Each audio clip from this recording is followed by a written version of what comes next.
I want to quote a Reuters report which says the new Environment Minister Jayanti Natarajan is likely to be more flexible towards industry to help power Asia's third largest economy. Is that really the case? Has she been brought in to ensure that the growth environment doesn't get disrupted?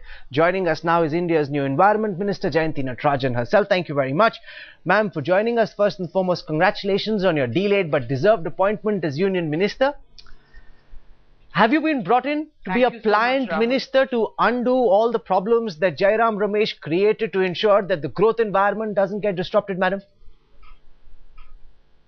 Well, that's assuming that Jairam disrupted the growth environment, which I dispute.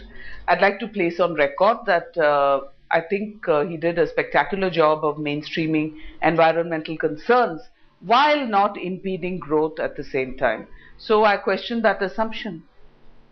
No, here are some facts, madam. 60 big ticket projects held up since Jairam Ramesh became minister.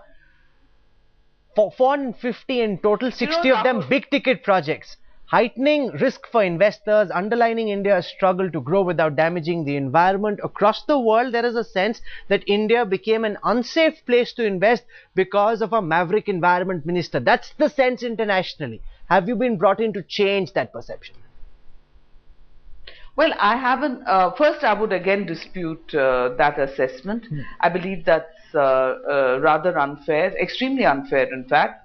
And I would like to say that I don't believe that it is a fact.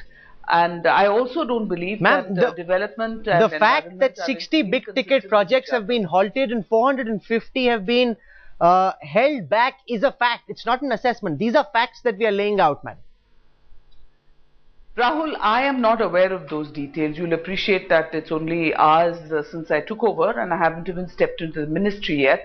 But whether they've been held up, quote unquote, or whether they await a clearance that's mandatory if there is to be sustainable development in the country, these are all issues that I need to look into, and therefore I'm unable to comment on it. I only want to say that I really don't believe that development, growth and environment are mutually inconsistent. No, but how are you going to deal with this? The fact that industry is concerned that environment is becoming an obstacle in the growth process.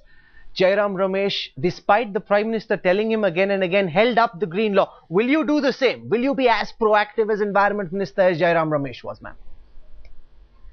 You know, I think that comparisons, everyone is their own person.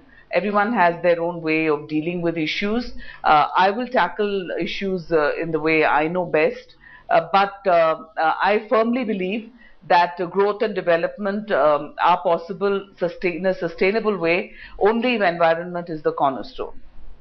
Okay, can you shed some light on some of the key issues? Have you had any time yet to apply your mind on what the Jayanti Natarajan doctrine for India's environment is going to be, how you intend to tackle with the issues that confront you from BT Brinjal to Niyamgiri, POSCO, Vedanta? How do you intend to deal with these issues, ma'am?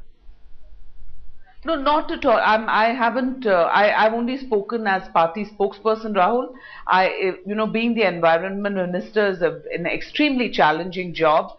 There are a vast array of very important issues, but I will always be guided by the Prime Minister, by my party's views, the Congress President, by our essential concern for the Aam Aadmi, for tribal welfare, for development at the same time.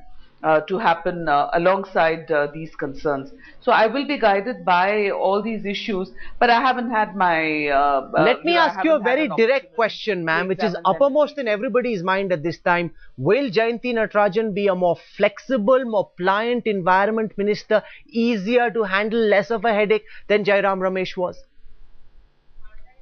No, I want to repeat that I question the assumption that Jairam Ramesh was difficult to handle.